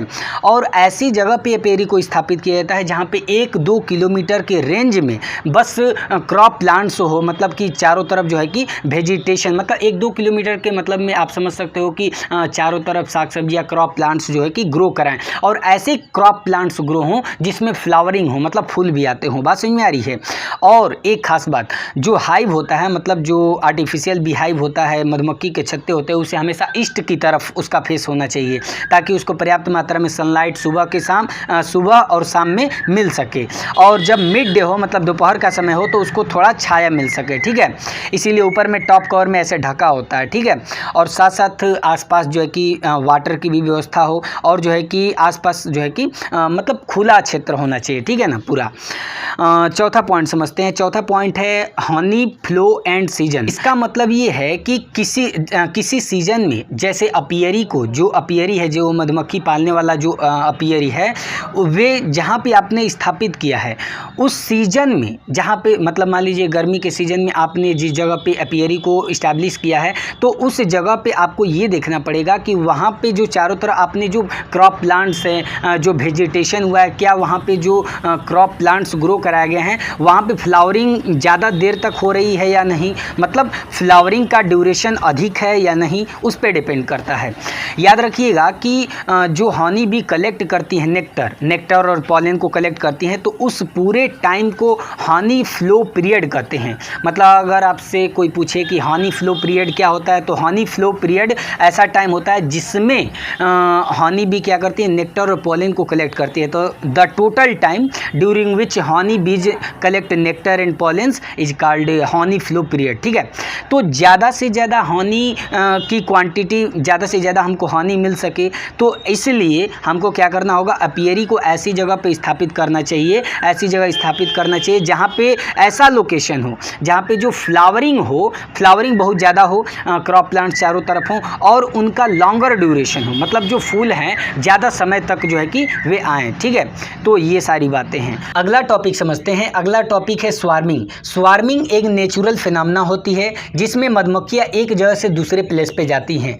देखिए मधुमक्खियों में क्या होता है, स्वार्मिंग स्प्रिंग सीजन में होता है। क्यों होता है? ताकि वे रिप्रोडक्शन कर सके। स्वार्मिंग में मतलब कि झुंड होता है, ठीक है ना। तो इसमें क्या करती हैं, जो क्वीन होती है, न्यू क्वीन, मतलब जो यंग क्वीन होती है ना, पहले तो शुरू में क्वीन होती है लेकिन बाद में जो है बेबी उसका जो प्रोड्यूस होता है, जब वे बड़ा होता है, जो यंग क्वीन होती है वे क्या करती है, कुछ वर्कर और ड्रोन के साथ जो है कि अलग हो जाती है और नए शेल्टर पे ढूंढ लेती है और वहाँ पे जाकर वे अपना फिर से छत्ता का निर्माण करती है, हाइव्स का निर्माण करती है। बात समझ में आ गई। लेकिन अगर ये कार्य जो स्वार्मिंग है बहुत जल्दी होता है तो इससे जो हानि का प्रोडक्शन है बहुत कम हो जाएगा और जो हाइव्स का कॉस्ट है उसको मेंटेन करने में बहुत ज़्यादा होगा। बात समझ में आ रही है। तो स्वार्मिंग होना चाहिए, ऐसी बात नहीं है, लेकिन अगर फ्रिक्वेंट बहुत जल्दी होगा तो गड़बड़ हो जाएगी। तो ये चीज़ों का ध्यान रखना चाहिए। तो सिंपल सी बात, अगर कोई पूछे स्वार्मिंग का मतलब क्या है, तो स्वार्मिंग एक नेचुरल फिनोमेना होती है जिसमें जो बीज मधुमक्खियाँ होती हैं वे एक प्लेस से दूसरे प्लेस पे मूव करती हैं, कुछ ड्रोन्स और कुछ वर्कर्स के साथ। ठीक है। तो स्वार्मिंग से फ़ायदा ये होता है, रिप्रोडक्शन होता है, नए बेबीज प्रोड्यूस होते हैं और जो है कि फिर से एक नया जो है कि बोल सकते हैं कॉलोनी का निर्माण होता है। ठीक है। और इससे क्या होता है कि हनी प्रोडक्शन ज़्यादा होगा। लेकिन अगर फ्रिक्वेंट ट्रांसफ़र होता है तो इससे जो है कि हनी का प्रोडक्शन अच्छा नहीं हो पाएगा। ठीक है। और जो है कि हाइव्स को मेंटेन करने का कॉस्ट भी बढ़ जाता है। अगला और लास्ट हम समझते हैं selection of variety of honey bee and site selection for bee keeping. कहने का मतलब ये है कि मधुमक्खी की, हनी बी की वैरायटी का सिलेक्शन, कौन से हनी बी का वैरायटी सेलेक्ट करना चाहिए। तो देखिए ऐसी वैरायटी का सिलेक्शन करना चाहिए जो लेस स्वार्मिंग हो। लेस स्वार्मिंग का मतलब समझ सकते हैं, मतलब कि कम जो है कि स्वार्मिंग करें, कम इधर उधर जाएं, एक जगह से दूसरी जगह जाएं। जैसे बताया अभी आपको, स्वार्मिंग अगर बहुत ज़्यादा करती हैं तो वहाँ पे प्रोडक्शन खराब हो जाएगा हनी का। ठीक है। तो ऐसी वैरायटी का सिलेक्शन करना चाहिए जो लेस स्वार्मिंग हो, मतलब बहुत कम स्वार्मिंग करें। ठीक है। और इसके लिए सबसे बढ़िया बी का वैरायटी है एपिस मेलिफेरा, जिसको अभी हमने बताया था इटालियन बी, तो उसका सिलेक्शन करना चाहिए। ठीक है। तो इटालियन बी लेस स्वार्मिंग होती हैं, लेस स्वार्मिंग वाली वैरायटी होती हैं और इनके अलावा जो है कि इसमें बहुत सारे ऐसे कैरेक्टरिस्टिक पाए जाते हैं, बहुत से अलग अलग प्रकार के इसमें गुण हैं जो काफ़ी हेल्पफुल होते हैं और उसकी मदद से ज़्यादा हनी का प्रोडक्शन होता है। और साइट की बात करें कि बी कीपिंग के लिए कैसी साइट का सिलेक्शन करना चाहिए, तो ऐसी साइट का सिलेक्शन करना चाहिए एपियरी के लिए जहाँ पे गुड पोस्टरेज हो। मतलब कि पोस्टरेज का मतलब बताएं, चारागाह, मतलब कि चारों तरफ जो है कि ऐसी चारागाह हो, फसल हो और वे कैसे हो, फ्लावरिंग प्लांट्स हो, उसमें फ्लावरिंग प्लांट्स होंगे और उनका लंबा हनी फ्लो टाइम होगा। हनी फ्लो टाइम का मतलब क्या बताएं, हनी फ्लो टाइम का मतलब होता है कि जो हनी बी नेक्टर और पॉलिन कलेक्ट करती हैं जितने टाइम, उसे हनी फ्लो पीरियड कहते हैं। हनी फ्लो पीरियड जितना ज़्यादा होगा उतना ही समय तक जो है कि नेक्टर और पॉलिन को जो है कि मधुमक्खियाँ कलेक्ट कर पाएंगी। तो कहने का सिंपल सा मतलब यह है कि एपिस मेलिफेरा जो लेस स्वार्मिंग वैरायटी है उसको जो है कि सिलेक्ट करना चाहिए, ज़्यादा प्रोडक्शन अगर अच्छा चाहते हैं तो। और साइट कैसी होनी चाहिए, तो गुड पोस्टरेज होनी चाहिए, मतलब कि अच्छा चारागाह वाला होना चाहिए और वहाँ पे जो प्लांट्स लगे हुए हैं उनका हनी फ्लो टाइम लॉन्गर होना चाहिए, अच्छा होना चाहिए। और लास्ट जो important topic, disease and enemies of honey B, मतलब मधुमक्खियों में कौन कौन सी बीमारियाँ होती हैं और इनके कौन कौन इनेमी होते हैं, इनको समझते हैं। जैसे हम लोग बीमार पड़ते हैं उसी तरह मधुमक्खियाँ भी बीमार पड़ती हैं। कैसे बीमार पड़ती हैं, जैसे वायरस के कारण, बैक्टीरिया के कारण, फंगी के कारण, प्रोटोजोआ के कारण ये लोग भी इफेक्टेड होते हैं और इनके कारण ये लोग बीमार भी पड़ते हैं। वायरस के कारण भी इनको डिजीज हो जाता है, बैक्टीरिया, फंगी, प्रोटोजोआ के कारण भी इनको डिजीज हो जाता है। जैसे बैक्टीरियम बैसिलस एपिस सेप्टियस, याद रखिएगा बैक्टीरियम, देखिए ये एक बैक्टीरिया है और इसका क्या नाम है, बैसिलस एपिस सेप्टियस। इसके कारण क्या होता है कि जो मधुमक्खियाँ होती हैं उनका ब्लड इन्फेक्ट होता है और इसके कारण कौन सा रोग होता है, सेप्टिसेमिया रोग होता है। ठीक है। आप फिगर में देख सकते हैं ये सेप्टिसेमिया के कारण जो मधुमक्खी का हाल क्या हो गया है। ठीक है। इसके अलावा ब्रूड फॉल डिजीज होता है। ब्रूड फॉल डिजीज किसके कारण होता है, फंगी के कारण होता है जिसका नाम है सीजोमाइसेट्स। तो याद रखिएगा ब्रूड फॉल डिजीज किसके कारण होता है, फंगी के कारण होता है। किस फंगी के कारण, उसका नाम क्या है, सीजोमाइसेट्स के कारण। ठीक है। इसके अलावा नोजेमा डिजीज होता है, अमीबा डिजीज होता है। ये किसके कारण होता है, प्रोटोजोआ पैथोजेंस के कारण होता है जिनका नाम है नोसेमा एपिस वहलकम्फिया मेलिफिसिया। ठीक है, सॉरी मेलिफिका। ठीक है। तो याद रखिएगा इस चीज़ को, नोजेमा डिजीज और एमीबा डिजीज किसके कारण होता है, प्रोटोजोआ पैथोजेंस के कारण होता है जिनका नाम है नोजेमा एपिस वहलकम्फिया मेलिफिका। ठीक है। इसके अलावा जो है कि इनके इनेमी की बात करें तो कुछ कॉमन पेस्ट हैं और जो इनके शत्रु होते हैं, जैसे कि वास्प, आप सारे फिगर में देख सकते हैं, वास्प, वैक्समोथ, माइट्स, ये सारे जो है कि इनके इनेमी होते हैं। ठीक है, इसके अलावा भी बहुत सारे बीमारियाँ होती है, जैसे कि डिसेंट्री, पैरालिसिस, एक्रिन डिजीज। ये किसके कारण होता है? पैरासिटिक माइट के कारण होते हैं। ठीक है, माइट के कारण भी इनके अंदर डिजीज होता है। ठीक है, और उस माइट का नाम याद रखिएगा, अकारपिस वुडी। ठीक है, अकारपिस वुडी, ये क्या है? अकारपिस वुडी जो है कि ये पैरासिटिक माइट होता है, जिसके कारण इनमें डिसेंट्री, पैरालिसिस और अक्रिन डिजीज होता है। ठीक है, बहुत सारे ऐसे बर्ड्स हैं जो मधुमक्खियों को अपना भोजन के रूप में इस्तेमाल करते हैं, जैसे कि king crow, blue tits, fly catcher, chaffinch, ठीक है, ब्लू ग्रीन ईटर, स्पैरो। ये सारे ऐसे कुछ बर्ड्स हैं जो मधुमक्खियों को अपना भोजन के रूप में इस्तेमाल करते हैं। अब भाई बात आती है कि जो ये वास्प होते हैं, वैक्समोथ होते हैं, या तो ये जो बर्ड हैं जो मधुमक्खियों को खा लेते हैं। भाई चिड़िया आएंगी, मधुमक्खियों को खा जाएंगी, तो भाई जब मधुमक्खी काम नहीं करेंगे, शहद कैसे बनेगा? शहद नहीं बनेगा, हमारा प्रोडक्शन खराब होगा। तो उसको बचाने के लिए, जैसे आपने पढ़ा था प्लांट के बारे में, तो प्लांट्स को जो है कि सही रखने के लिए, कीड़े मकोड़ों से बचाने के लिए पेस्टिसाइड, इंसेक्टिसाइड सारे चीज़ डालते हैं ना, उसी प्रकार ये बीज को भी बचाने के लिए बहुत सारे चीज़ें इस्तेमाल किए जाते हैं। जैसे वास्प जो होते हैं, वास्प को कैसे कंट्रोल करते हैं? तो वास्प को कंट्रोल करने के लिए जो वास्प का नेस्ट होता है, वास्प का जो घर होता है ना, उसको डिस्ट्रॉय कर देते हैं। कहाँ से? जहाँ पे मधुमक्खियों का घर होता है, मधुमक्खी जहाँ पे पाला जाता है, उसके चारों तरफ अगर कहीं पे भी वास्प का घर दिखता है, नेस्ट दिखता है, तो उसको डिस्ट्रॉय करके वास्प को ख़त्म किया जा सकता है। और वैक्समोथ जो होता है, वैक्समोथ, इसको कैसे कंट्रोल किया जा सकता है? तो इसको कंट्रोल के लिए तरीका ये है कि जो हाइव होता है, बीहाइव, आर्टिफिशियल जो बीहाइव होता है, उसको सूरज मतलब सन के सामने कुछ समय के लिए रख दिया जाता है। देखिए होता क्या है कि जब सूर्य के सामने रख देते हैं कुछ घंटे, और उसके कारण क्या होता है, टेम्परेचर बहुत ज़्यादा होता है जब सूरज के सामने रख देंगे, तो इससे क्या होता है कि वे वैक्समोथ ख़त्म हो जाते हैं। अगर इसके बाद जो है कि बात करें बर्ड्स की, जो मधुमक्खियों को खाते हैं, उसके लिए कुछ ऐसे डिवाइसेज बनी है, 2-4 आप डिवाइस देख सकते हैं स्क्रीन पे। इसकी मदद से क्या करते हैं कि जो बर्ड्स होते हैं उनको भगाया जाता है। जैसे आप देखे होंगे कि प्लांट्स को भगाने के लिए स्केयर क्रो का इस्तेमाल होता है, इससे जैसे कि आप फिगर में देख सकते हैं, इनका इस्तेमाल होता है मधुमक्खियों को भगाने के लिए। ठीक है, कुछ ऐसे डिवाइस हैं जिसको आप स्क्रीन पे देख सकते हैं। तो ये सारी चीज़ें थी, हमने पूरा इस वीडियो में ख़त्म कर दिया पूरा बी कीपिंग के बारे में। उम्मीद करता हूँ आपको ये वीडियो पसंद आया होगा। पसंद आया तो लाइक करिएगा, और लाइक करके उत्साह जरूर बढ़ाइएगा, क्योंकि इस वीडियो को बनाने के लिए पूरे 10 से 15 घंटे का समय लगा है। पूरा इसको रिकॉर्ड करने में, इसको एडिट करने में टोटल समय हमको इतना लगेगा भाई। ठीक है, तो बस एक लाइक जरूर कीजिएगा, और अपने फ्रेंड्स के साथ इसे जरूर शेयर कीजिए, ताकि आपके फ्रेंड्स भी इस वीडियो को देख पाएँ। वीडियो पूरा देखने के लिए धन्यवाद। वंदे मातरम।